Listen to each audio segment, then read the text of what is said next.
Broadcasting live. It's America's longest running talk show on computers. It's Computer America, bringing you the biggest names in technology with guest interviews, new products, and your emails. Listen live at computeramerica.com on any device around the world. Email the show at live@computeramerica.com or find us on social media. Be sure to check out our website for contests, giveaways, show notes, live video stream, podcasts, and more. You're listening to Computer America.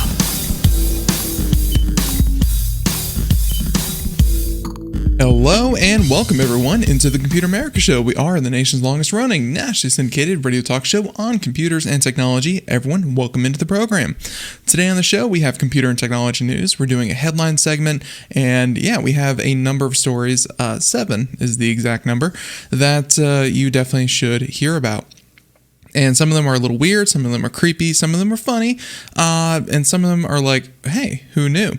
And, everything from the recent Peloton announcement to what's happening over in the UK with age verification for adult content. You have the IRS and selfies and what they're doing with that. All of that and more. Don't worry, we'll break it down for you. But before we get started, computeramerica.com. That's where you'll find everything, including past shows, future shows, everything you need to know. The podcasts, articles, reviews. We should have a few more reviews. We did a review earlier. We're not going to publish it, but we got to, kind of work that one out. But everyone, hey, welcome into the program. If you'd like to give our moderator something to do, go ahead, head on over to twitch.tv/Computer America every Monday through Friday, usually around 10 to 4 p.m. 10 a.m. to 4 p.m. every single day. And we're usually there. You can ask us questions, bring up topics. Just yesterday, I had a really fun time helping one viewer who saw a computer, and rightfully he was weirded out because this computer was a $300 gaming PC. And let me tell you, this thing had all the bells and whistles. It had, one of the latest AMD processors. It had an RTX 3080 Ti, not even a 3080, a 3080 Ti. It had, 32 gigs of RAM. It had everything. It had, custom built case with custom LED. It was truly RGB tricked out. And for only $300. So came in, said, what do you know about this company? Spent a good 20 minutes just kind of looking at their site, noticing that their phone number led to nowhere. Their emails didn't match up in different places where it mentioned customer support. Overall, it was a very suspicious site. And the fact that, if nothing else, the graphics card cost 5 times what the entire PC build would have been. That was a $35,000 to $4,000 PC, and they were trying to sell it for $350. So I told them, if you link your credit card, or if you give them your PayPal, whatever money they suck out of there, you will never see again. It was a very blatant scam website. And I would have even said that it was more possibly someone's practice, for their portfolio, being like, hey, this is what I can do. This is a dummy site that I set up. But the one thing that did work on the whole site was the checkout option. So my point is, ladies and gentlemen, be careful out there. If it's too good to be true, it probably is. And that's the kind of stuff that we really enjoy doing with our daily program. Just hanging out and looking at weird tech stuff, funny tech stuff, and just, immersing yourself in the consumer side of it all. Now, everyone, if you were really paying attention, you may know that we had an interview scheduled for today that unfortunately fell through after 5 reschedules. So, our next interview should be later this week. Stay tuned for that. Okay, that's my intro. Let's go ahead and get started with computer and technology news brought to you by Computer America.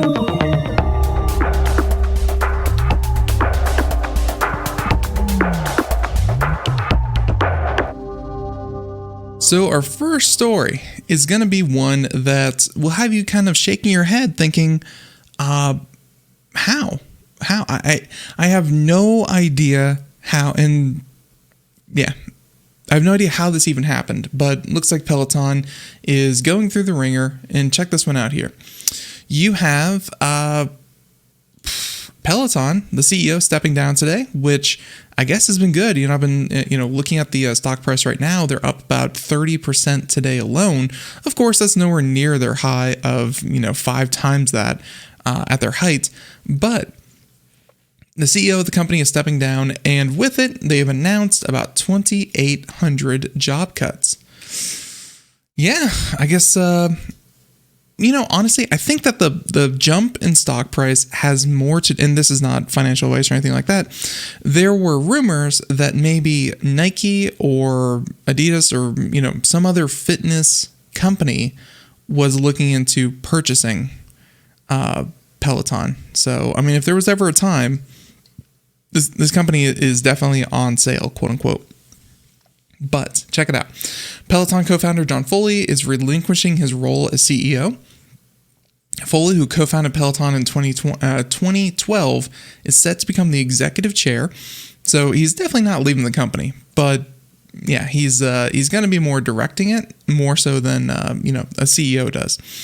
And they mentioned that McCarthy, who is replacing him, Barry McCarthy, was formerly the financial officer of Spotify and Netflix. Now, with that being said, the connected fitness company plans to slash about 2,800 jobs, or about 20% of its corporate workforce. Why in the world? And this is what had me scratching. So 2,800 people is 20%. So, some quick math there. 1/5 multiplied by 5. They have about, 10,000 or 14,000? No. Okay, I got this. Let's just say 11,000. They have 11,000 people working to sell you Peloton. Now, I've never run a multinational corporation. I've never sold and shipped products all around the world. But I'm sorry, 11,000 corporate workers, not warehouse workers, not manufacturers, not anything like that. 11,000 corporate people to ship people fitness equipment. It's really incredible. So the news was first reported by the Wall Street Journal. The firm expects the measures to deliver at least $800 million a year in savings. It also announced it would be winding down development of Peloton Output Park, its planned $400 million Ohio facility. If Peloton was really hoping to have a fitness machine in every single person's home, man, they had to be more affordable. You can't produce tens or hundreds of thousands of devices and still keep them at a very unbelievably high premium. So they mentioned that they saw the demand for its products soar during the pandemic, but now that the pandemic and the closures are starting to wind down, well, turns out people actually want to get out of their house. They want to move and they want to exercise in different ways. So they were really gearing up, ramping up, and increasing production, hiring like crazy. They did everything as if the pandemic was never going to end. And that is what got them into a lot of trouble. They mentioned that Peloton's market value has plummeted from $50 billion last year to just under $10 billion currently. In late January, activist investor called on Peloton to fire Foley and explore options to sell the company. And they mentioned that they had several buyers. So some of the buyers were potentially Amazon, of course, because Amazon can buy everything. Amazon and Nike was one of the other ones. They said that Foley and McCarthy told the Journal Tuesday that the company had planning to find a new CEO for a long time, saying, "I have always thought there were better CEOs for Peloton than me," Foley said. "Barry is more perfectly suited than anybody I could have imagined." Yeah, and again, their stock price, if you haven't caught it, up 30% today, and I think that's because there might be stories of an acquisition in the near future, which. Yeah, there you go. I had no idea that they had 11,000 people working behind the scenes. It's unfortunate when people lose their jobs, but at least the person who kind of led them to that point also lost his. So yeah, a little bit of a pick me up there. Let's talk about this one. This one should be real quick. We haven't covered it too much on the show, but for those who have been paying attention. IRS stops requiring selfies after facial recognition system is widely banned. And it's not so much that facial recognition, it's come a long way in recent years. It's better than ever. But I think the bigger problem is when the United States government, although let's face it, between driver's license and airport security checkpoints, they already have these, they wanted yet another data point. And people get very, very cautious when it comes to all the information that can be held with your tax returns and the IRS filings and all that good stuff. And then they also have a perfectly scanned face ID system to go along with it. So the IRS announced it will transition away from using a third-party service for facial recognition to help authenticate people creating new online accounts, saying that the transition will occur over the coming weeks in order to prevent larger disruptions to taxpayers during filing season. During the transition, the IRS will quickly develop and bring online an additional authentication process that does not involve facial recognition. So this gets a little bit into politics, and don't worry, people from both sides of the aisle, from Republicans to Democrats, they all really oppose this, and I think with good reason.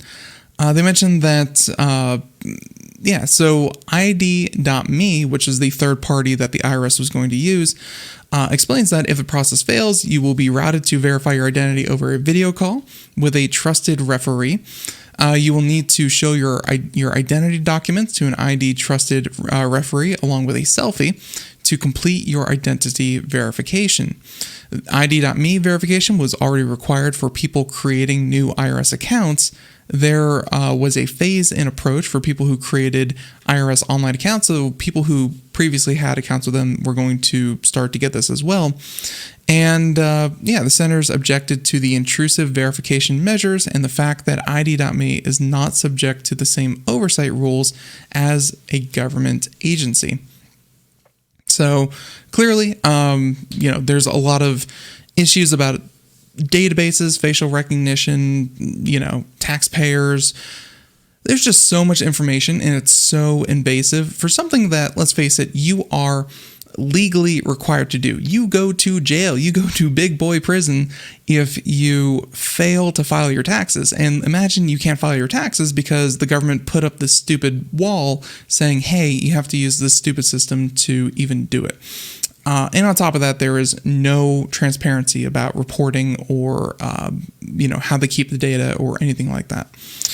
Now, they said that the IRS said the change announced today does not interfere with their ability to file their tax returns. People should continue to file their taxes as they normally would. Really, at the end of the day, that's what the IRS needs to focus on. Make sure everyone can do their obligation and pay their taxes and not get in the way of that. I know that they're trying to cut down on the amount of people who have stolen tax returns, and it is a problem. It has increased dramatically as more and more people are filing online and filing digitally. But is it big enough to, kind of invade the privacy of 300 million Americans? Probably not. But it was a very simple system. I'm sure it did not take too much work to really integrate it in with what was already in place. I just wish someone had thought it out a little bit more before they had done this. So there you go. IRS is no longer going to be requiring facial recognition systems. But you know who does? And this is just happening today. The UK government. If you want to access quote-unquote adult content. There you go. By and large, that means pornography.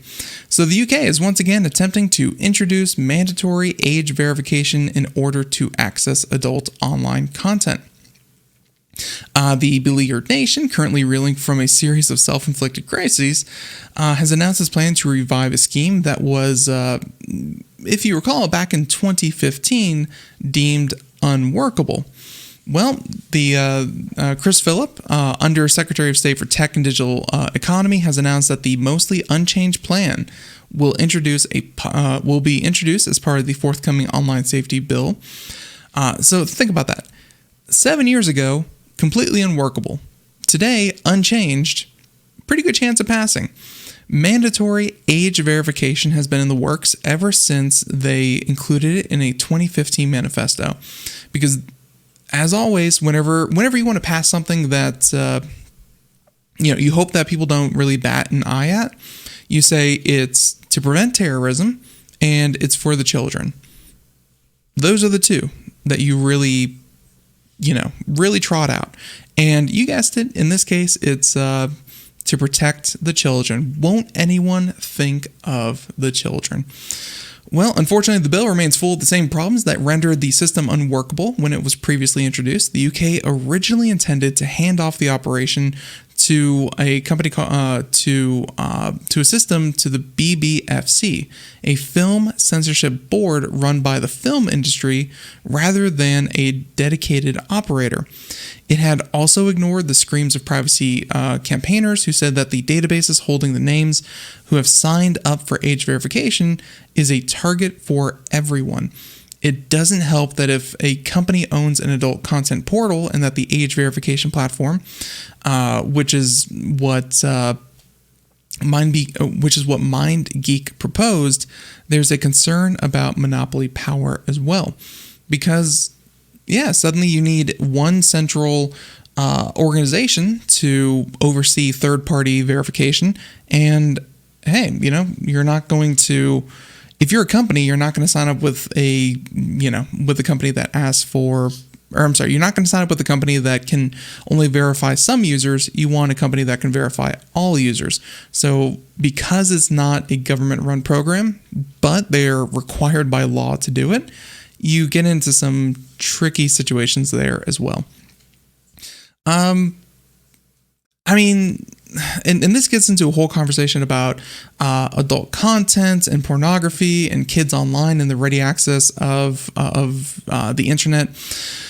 In my mind, in my totally unsolicited professional opinion, I feel like the current system of "Are you over 18? Click yes to get the content." It's much like an end user license agreement that's 80 pages long, full of legalese. Yeah, everyone's going to scroll to the bottom and click yes. They want to get to their stuff, and they don't want stupid legal documents or arguments to get in the way. Is that effective? No, not at all. Should kids under the age of 15, 16, 18, whatever the number is in whatever these, European countries are, usually 18 for, a lot of places here in America, should they access pornography? And the answer is absolutely not. But should that be on the, should the onus of that be put on the federal government to prevent kids from accessing these adult content sites? No, I feel like that is more of, you let your kids play in the park. Is it the government's job to keep them from running into the street? No, it's the parents' responsibility. It's whoever is monitoring these people, who are responsible for these people. They're the ones who should be in charge of keeping them in prescribed spaces. Now, don't get me wrong. At parks, they have fences, they have signs, they have warnings to prevent everything, but it's still very easy to run in front of a car, just like it's still very easy to run across adult sites. There are places like OpenDNS that will block known pornography websites. There are ways at home that you can set up firewalls if you really want to be draconian with your kids. But by and large, the best option is a probably at first very awkward conversation with your kids about these kinds of sites. And at that point, pornography goes from being something that is, probably shouldn't be accessed to a whole conversation about, cultural norms, sexual health, all that kind of thing. And that's a conversation that should happen with kids and their parents, especially when they get to the age where they start seeking out that kind of content. That's when that conversation should happen. Mandating that everyone who accesses any of these sites, that they show their driver's license and their face in the selfie and going, "Hey, check it out. I went to this site on this day at this hour at this time. Oh, by the way, I did it 4 times earlier today." yeah, that's probably not the answer. And a lot of privacy advocates, I think, have the right of it. So, yep. Don't think this is the best plan, but yeah, I would be very curious to see if the UK has set that, will enact this as law, because back in 2015, like they said, doesn't work whatsoever. Now, with that being said, let's see. I have to have a. Okay, I got one for this. Tinder will stop charging older users for premium features, and due to the way that dating apps work, you create your account, you put your age, and wow, Tinder. What the? I don't know how else to put it. You have to put your age, and it affects so much about the dating app. And it's not even like your potential matches. It's not about the age ranges that can go into it. But now the ages change the prices on the service itself, and that almost seems, if not predatory, very illegal. So Tinder says it will no longer charge older users more to use Tinder Plus, following a new report questioning the practice of charging older users substantially more. And the report from Mozilla and Consumer International detailed just how much Tinder Plus pricing can vary based on the age. So they relied on mystery shoppers, which essentially means just creating random accounts and seeing how that goes. The report relied on mystery shoppers, 6 different countries, including United States, Netherlands, New Zealand, Korea, India, and Brazil, who signed up for Tinder Plus and reported back how much the app charged for the subscription. According to the report, Tinder users between 30 and 49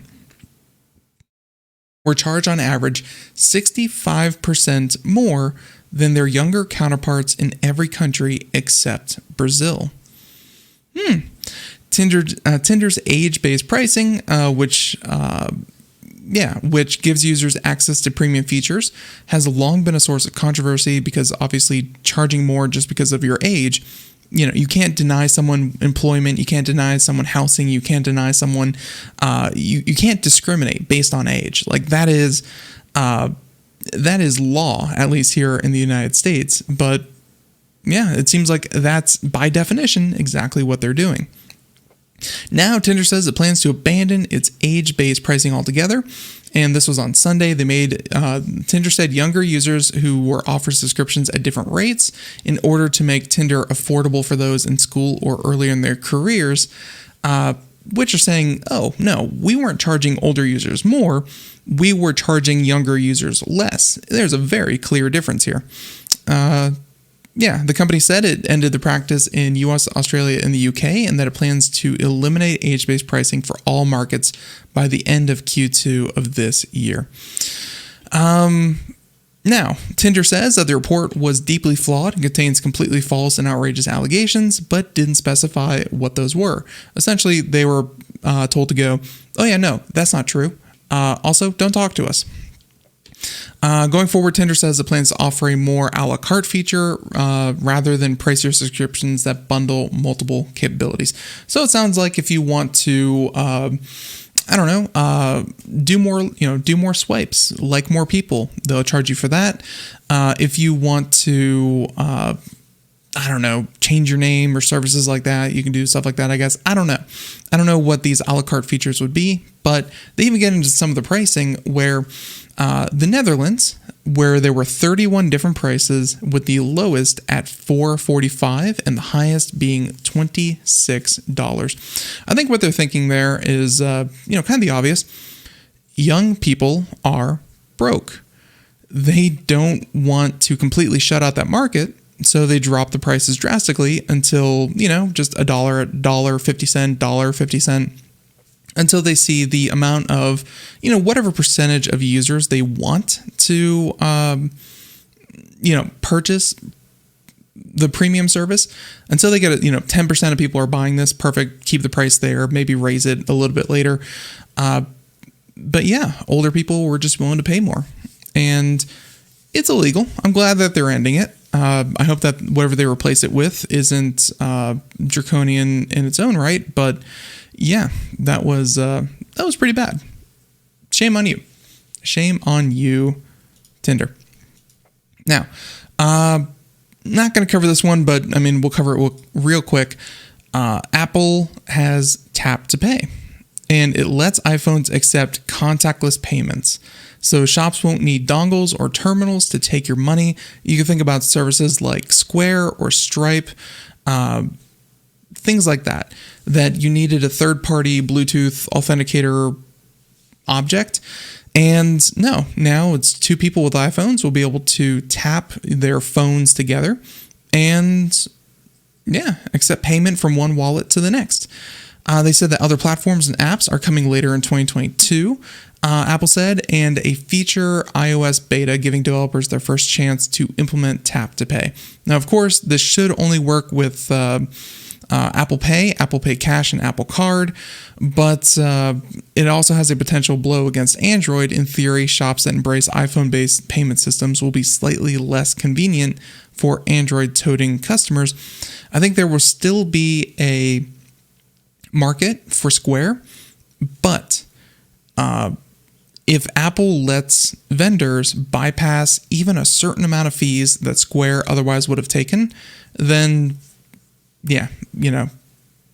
less fees, less transaction lost, and companies and stores and people are going to, they're going to gravitate to that.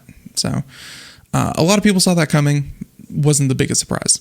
Now, what was a surprise was this, and really it's a happy surprise because I love seeing what new iPhones will come out. Mark your calendars, March 8th. You can, of course, join us. We should be live streaming the event ourselves, but Apple will introduce new iPhone, iPad on March 8th. And with that, iOS 15.4 will add universal control and mask-friendly Face ID in March as well. They've been working hard at that, so you don't need to pull your mask down every time you want to unlock your phone. They said that the Apple event will feature the new iPhone SE model, and the SE is more the affordable, lower price point iPhone with 5G capabilities. And they said that the sources also say that the mid-range smartphone will have a faster processor and an improved camera, but it won't feature a radical new design. Doubt it would. Among other things, they suggest that the classic iPhone home button still isn't going anywhere. The current SE uses a home button based on the 2017 iPhone 8, and the report doesn't address how Apple might deal with increasing battery drain associated with 5G in the design. Let's see. Anything else? These are all, again, just rumors. We'll know more March 8th. Yeah, we'll be sure to check back then. But other reports have circulated claiming that Apple needs more time to produce the display-centric high-end iMac redesign. So our best guess for the new Mac at March event would be a new high-end Mac Mini with the M1 Pro or M1 Max chipset in other models of Apple. Finally, the first half of March will bring us a 15.4 release, which is the update to the iOS, and universal control feature, which was initially planned for 15, but should be pretty good. Nothing that should blow your socks off, but hey, the new iPhone, there's a reason Apple's worth $3 trillion. People are crazy about that thing, so we'll find out more about that. Now, the last story we're going to do, and then we're going to wrap it up. Not saying that all cryptocurrency is fraudulent, but stories like these happen all the time. Check this out. Feds arrest a couple who allegedly laundered $1 billion in stolen Bitcoin, and authorities seized around $3.6 billion stolen in the 2016 Bitfinex hack. So the police arrested a couple accused of laundering cryptocurrency stolen in the 2016 hack of a crypto exchange. They said that the Department of Justice announced arrest and indicted of Russian U.S. national Ilya Lichtenstein, 34, and his wife, Heather Morgan, 31, in a press release on Tuesday. Prosecutors accuse Liechtenstein and Morgan of attempting to launder almost 120,000 Bitcoin, which is currently worth about $5 billion. Think about that. And that's worth now, and Bitcoin's about half of what it used to be. I mean, that's like almost 10 billion at its height. In the last 5 years, the couple was allegedly able to launder about $25 billion. 25 billion Bitcoin, about $1 billion. 25,000, not billion. And the rest of the hacked money remained in his wallet. As a result of the investigation, the U.S. government said it recovered and seized the remaining 94,000 Bitcoin, according to the press release. In a statement of facts published by the DOJ, an investigator stated that law enforcement was able to trace the Bitcoin to accounts controlled by Liechtenstein and Morgan. On January 31st, 2022, investigators gained access to the wallet storing the stolen Bitcoin. I'm curious. Quote, by decrypting a file saved to his cloud storage account, which had been obtained pursuant to a search warrant, end quote. I'm betting that cloud is the Apple cloud. And people don't realize this. Yes, Apple is very adamant about user privacy. They will not unlock your iPhone just because law enforcement has a warrant. But when you upload something to the Apple cloud and you store your data on Apple servers, it suddenly becomes Apple's responsibility, and they are the stewards of that information. And if they come in with a valid search warrant from a judge, Apple will hand over your Apple cloud information in a heartbeat. They will not hesitate a second to do that. And they got the encrypted files, decrypted them, and there you go. Able to prove that they were indeed the owners of close to $5 billion worth of Bitcoin. So the file contained a list of 2,000 cryptocurrency addresses used in the laundering operation, as well as their private keys. At that point, authorities obtained warrants to seize the cryptocurrency, and So, and they actually have in the document, they actually list how they do this. So let's check it out. First to wallet, blah, blah, blah, an unhosted wallet containing over 2,000 Bitcoins, which were saved along with their associated private keys in Liechtenstein's cloud storage account, where the stolen funds remained dormant until January 2017. Let's see, to the accounts on the darknet market, to 7 interconnected accounts at US-based VCE, as well as accounts additional, to various unhosted BTC wallets, to accounts owned. Okay, so they found the original wallet, which they had the keys to now, and they knew they had 10 other wallets that they knew were the defendants. Yeah, all that together, they are able to trace between the wallets. So, pretty crazy. So Liechtenstein and Morgan laundered money using the following technique, and they even show that here, where they have the this whole little organization set up. But clearly, it was not clever enough. Criminals always leave tracks. In today's case, is a reminder that the FBI has tools to follow the digital trail wherever it may lead. Thanks to the persistence and dedicated work of FBI investigative team and law enforcement partners, we are able to uncover the source of even the most sophisticated schemes and bring justice to those who try to exploit the security of our financial infrastructure. I think what they're getting at there, and some of that is just bluster saying, no matter what you do, we can track you. Cryptocurrency is not safe. But I think a big part of it is, it just takes hundreds of hours to track down these wallets, see where they sent it, where they kind of go from.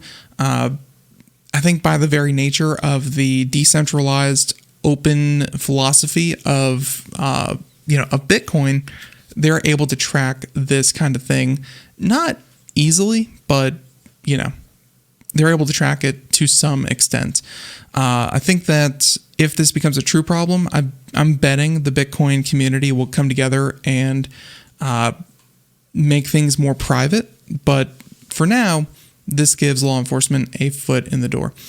And real quick from Rover, got a friend request on Discord, received I1 0.001 to 0.5 Bitcoin. yeah, who knows? You could win anywhere from $44,000 to $22,000. Replied, if I won the amount, send it to me as an Amazon gift card for the amount. And wait, I got this. Send it to me as an Amazon gift card for the amount. Nothing. Replied, if I had won, send it to me. Yeah, it's pretty much like that. So with that being said, don't trust scams. Don't trust anything like that. And I think with that being said, we're about done. That's it for today's show. I hope that you enjoyed it. We had a number of great stories. And yeah, we'll be back tomorrow with more computer and technology news. And I think with that being said, we're going to go ahead and start wrapping that up. So everyone, thank you for tuning into the program, computeramerica.com once again. Be sure to check that out. We have more interviews coming up later this week. We have some articles in the works, and we have some reviews as well that should be posted over on our website. Until next time, everyone, have a great day. Thank you so much. Again, check us out over at twitch.tv/computeramerica if you want to hang out with us Monday through Friday, 10 a.m. to 4 p.m. every single day. So everyone, have a good one. Bye, everyone.